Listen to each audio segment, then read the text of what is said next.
Esse vídeo vai servir como um checkpoint, entre aspas, sobre o trabalho de AED2, laboratório de AED2, onde eu vou comentar como que está indo o trabalho, como que está indo as ideias, qual que foram as mudanças, os imprevistos e tudo isso.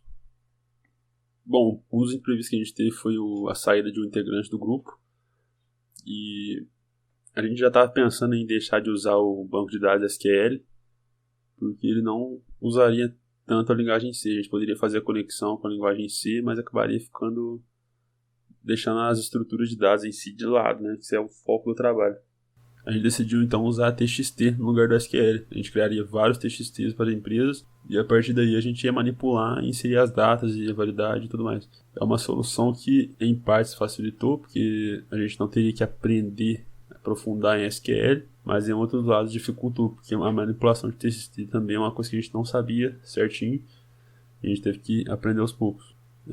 Outro imprevisto que teve foi que o modo gráfico ele seria em GTK, mas aí, por coincidência, em uma aula com o professor Marcelo, ele recomendou a gente trocar, usar um Ncurse, que o GTK daria muito problema, é uma plataforma muito difícil, uma biblioteca muito complicada. Bom, a primeira parte do projeto continuou igual, eu faria o web scrap no site do Blue Cosmos e essa parte deu certo. Porém, mesmo assim, eu vou mencionar alguns imprevistos que eu tive durante a escrita desse código.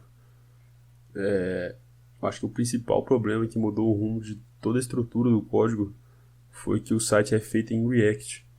E ele não permite que eu use o método get do requests. Isso aí basicamente é uma função que me devolve o HTML da página pronto e de lá eu ia extrair as informações que eu precisava. Seria bem mais rápido, que o site não precisaria renderizar no navegador, mas o React, ele, como é renderizado quando chega no usuário, eu teria que simular uma entrada no site de fato e esperar carregar. E não dá para fazer isso de maneira tão rápida assim. Então eu tive que usar Beautiful Soup. Vai estar tendo uma imagem de fundo onde eu vou explicar o código.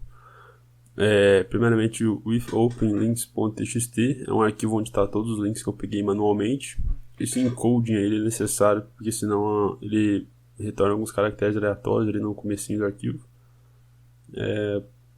Esse print não tem mais motivo, ele vai ser descartado na versão final. E o URLs é f.readlines, que é basicamente uma lista com todas as linhas do arquivo txt. Cada item da lista é uma linha. Então for simples, for URL em URLs, e o navegador dá um navegador.get na URL strip. Esse strip também é mais para tirar o contra a barra N. Na verdade acho que nem precisaria, mas eu coloquei por precaução. Então o que acontece? O navegador abre de fato a URL e aí eu chamo essa função do Beautiful Soup, que ela passa como parâmetro a página atual e dá esse HTML.parser, que pelo que eu entendi ele torna mais legível o código, né? Tanto para você quanto para a máquina. Aí depois eu executo um script que desce a tela até embaixo, porque ele não consegue clicar em uma coisa que está fora da tela. Então eu tenho que realmente descer a tela até o botão que eu quero, ou o que eu quero fazer esteja visível. E aí eu entro numa interação que passa como parâmetro uma outra função. Essa função ela retorna o total de páginas. Aí eu tive um pouco de dificuldade. De início essa função não existia. Ele basicamente ia procurando o botão de próximo, próximo, até achar o final. Só que eu descobri que quando ele chega na última página e clica em próximo, o que ele faz na verdade é retorna a mesma página, só que ele coloca uma hashtag no final do URL. Mas você pode clicar em quantas vezes quiser, o objeto não vai sumir de lá, ele não some da HTML. Então, desse jeito não funcionaria também. Como não existe nenhum número na página que me indique o total de produtos, eu teria que dar um jeito de pegar aquele número que está antes do botão próximo. Aí a função é basicamente essa aqui. Essa parte de cima do código eu deixei porque era como estava sendo feito antigamente, só que ele entrava na exceção ali. Na verdade ele não entrava na exceção nunca, porque sempre existiria o elemento próximo, mesmo ele não sendo mais clicável. Então a função basicamente que ela faz são as últimas duas linhas. Eu tive que dar um find element pro seletor de CSS, e o que aquela linha na frente está dizendo que é basicamente ele pega todas as LI que estão dentro de uma UL e coloca dentro de uma lista. Só que ele vai pegar o de número -11. Isso aí eu cheguei basicamente testando. Eu dei um print, na verdade, com a lista completa e vi que tinha 10 espaços em branco. Na verdade, tinha 9 espaços em branco, o botão de próximo e o número. Então eu coloquei um -11 ali e consegui retornar um caractere, né? Aí ele transforma dentro do retorno, ele transforma para inteiro. Então tem um número, e no caso da Nestlé ali é 515. Então o for vai rodar, nesse caso, 515 vezes. E daí para baixo é só procurar dentro do Beautiful Soup mesmo o que eu tô procurando, né? O URL, eu salvo a URL atual, aí o produtos é site.findAll, que é o mesmo esquema, ele pega tudo que é uma LI que tem esses atributos, no caso peguei entrando dentro da HTML mesmo, e coloco dentro da lista. Aí para cada produto ele vai pegar a descrição, o código de barra, vai printar na tela. Esse accept aí, eu criei ele porque existe um produto que não tem código de barra. Ele tava lá na página, se não me engano, 98 de algum site aí. Ele não tinha, e por causa dele, eu tinha deixado o código rodando e deu problema, parou o código. Então eu tive que criar esse accept só por causa dele. E aí eu tenho aquele with open output, pegar nome, que é uma outra função. E essa função que ela faz praticamente pegar o URL, que ela tem um padrão ali, e ela dá um strip na URL na barra, e ela consegue retornar um nome, né? Foi só para não sair não ficar perdido na hora de achar o que eu tava procurando. Então o output sempre vai ter o mesmo nome da empresa, né? O TXT que ele vai criar. E aí ele file.write, ele escreve dentro do arquivo, e assim vai. Outro erro também que eu acabei encontrando foi, usando ainda o exemplo da Nestlé, eu não sei como o site é feito. Só que como eu tô mostrando no print aí, tá dizendo que tem 515 páginas. Só que se eu clicar direto na página 9, não existe mais a página 10. Mas se eu ir na URL e digitar 10, o site vai voltar a ter 515. Eu acredito que isso seja porque o site ele separa por categoria de produtos. E alguns produtos não se encaixam em nenhuma das categorias. Então os que se encaixam, já que eu estou na aba, que é supostamente para mostrar todos os produtos, eles integraram uma página a outra e fizeram meio que uma gambiarra, eu acho. Então não dá certo agora. Ele bugava, então eu tive que criar essa função de corrigir o URL. O que ela faz? Ela chega no último número inteiro antes da hashtag, ela pega ele, transforma em inteiro, soma mais um, retorna como caractere de novo e dá o navegador.get. Então quando ele achar essa trava, ele vai corrigir a URL e voltar. Só que também tem um outro problema, né? Na verdade, esse problema já foi solucionado na cronologia desse vídeo, mas é porque essa função eu tinha feito antes, então ela chegava na última página e continuava clicando. Por isso que eu tive que fazer aquele for que pega o número total para me parar de bugar, porque esse comportamento de travar e colocar uma hashtag, ele acontecia tanto nesse caso na página 9 quanto na página 515, né? E algumas outras páginas no meio dessas aí que eu não cheguei a presenciar, que eu já tinha corrigido. Depois disso tem aquele sleep de 6 segundos. Ele não era de 6 segundos, só que a gente percebeu que tinha alguns produtos duplicados. E eu acreditava que seria por lentidão da internet, alguma coisa do tipo. Então eu coloquei um sleep maior e deixei por mais tempo o PC rodando. E o jeito que tá agora, eu acredito que não tem nenhum duplicado. Se tiver, aí já é problema do site, né? Não do meu código. Opa, tudo certo? Eu sou o João Guilherme, vou apresentar a parte do nosso trabalho mais em C da linguagem C e como a gente foi resolvendo os problemas durante o percurso e tudo. Eu gostaria de começar a apresentação falando um pouco mais sobre as bibliotecas que a gente inseriu no trabalho. A primeira, que é a stdlib, foi utilizada para manipulação da memória, né? Para a gente conseguir usar o malloc, o free, nas funções da nossa lista, né? Que a gente está usando uma lista duplamente encadeada para inserir os itens na memória, trabalhar com estoque e assim fazer a inserção no TXT. A stdio a gente está usando para as funções de saída, de entrada até agora, também para leitura dos dados no TXT e inserção. A função fprintf, fgets e por aí vai. File, né? File também está dentro da stdio. String.h para a gente fazer a manipulação das strings, que a gente trabalha um pouco isso até na hora de acessar o arquivo, de receber e tudo bonitinho. O Time, que foi uma biblioteca bem utilizada também na hora de fazer a validação das datas, né? para ver se você está inserindo um produto com uma data de validade possível e real, e também se o produto no estoque ainda está com a data válida. E esse setup, o compilador mesmo nos auxiliou a inserir essa biblioteca no uso das funções toLower ou toWhopper, que a gente usa para certa verificação aqui no programa. Essa primeira struct aqui é do nosso produto, com sua descrição, código de barra, o fornecedor, que é o parceiro que vai nos fornecer o produto, tudo. O dia, o mês, o ano, que a gente preferi usar esse modelo aqui para tratar a data, para fazer essa validação mesmo, usando a biblioteca Time, se a data é válida, se a gente está no mês atual, e como a gente só recebe um produto a partir de hoje, não dá para, lógico, inserir um produto com a data de validade vencida, a gente faz essa validação. O campo de data aqui ele serve para a gente abstrair o dado do TXT do estoque. Depois a gente vai mostrar como é que armazena esses produtos no estoque. Mas a gente abstrai com esse tipo char data aqui e depois reparte ele em dia, mês e ano. Uma função um pouquinho mais para baixo ali. Essa struct aqui é do nosso nó e aqui é a estrutura da lista. A primeira função foi até fornecida pelo senhor, que a gente usa para limpar a tela, deixar o programa mais bonitinho, né? Que é de criar a lista, essa aqui de inserir no final da lista, inserir ordenada, aquelas funções básicas da lista. E essa função tamanho aqui, ela foi desenvolvida primeiramente com o intuito de a gente criar um código único para cada produto. Mas a gente foi até consultando o programa, conforme foi evoluindo, a gente decidiu fazer apenas pelo código de barra. Porém, posteriormente, usar essa função tamanho para a gente criar um número único por pedidos, né?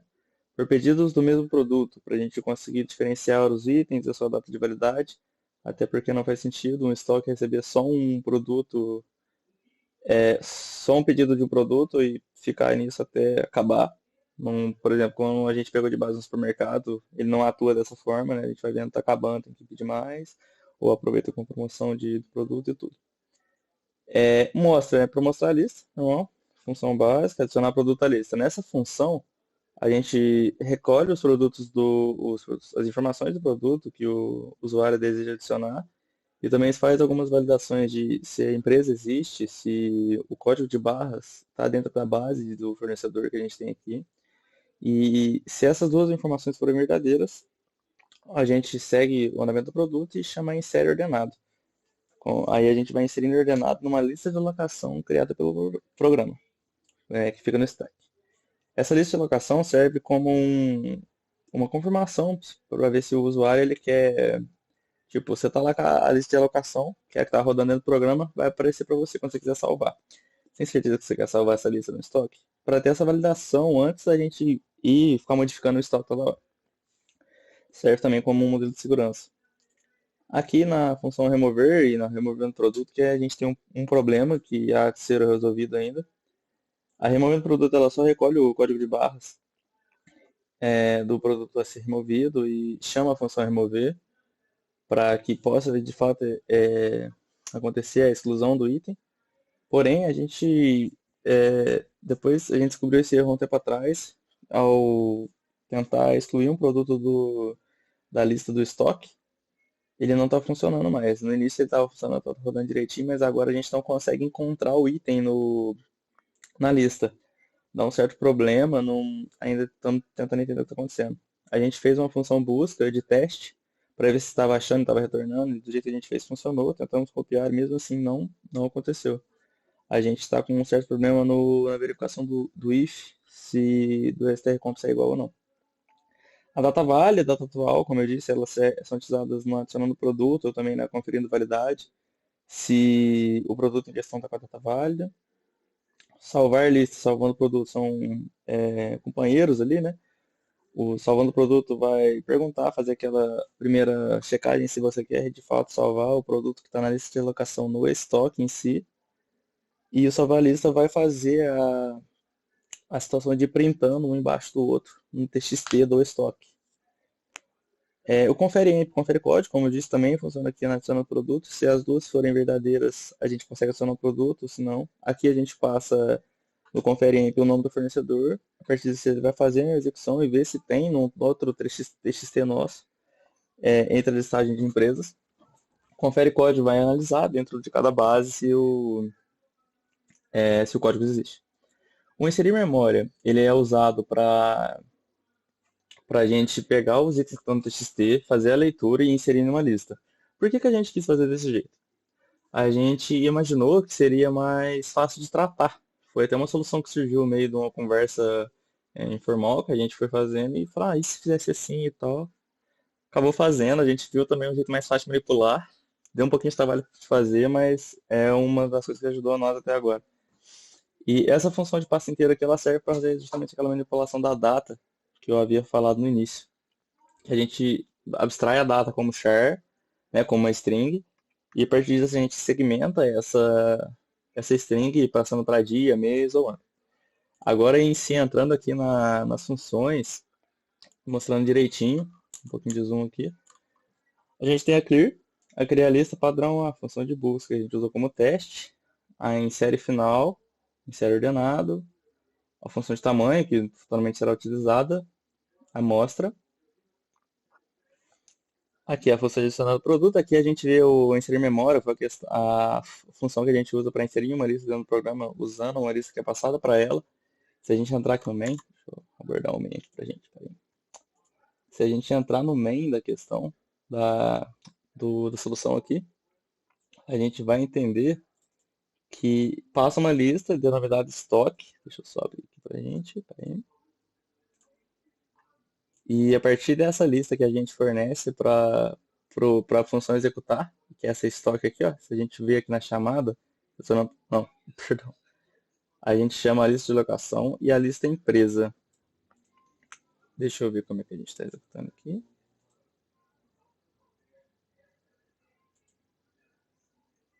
Ah, correto, correto.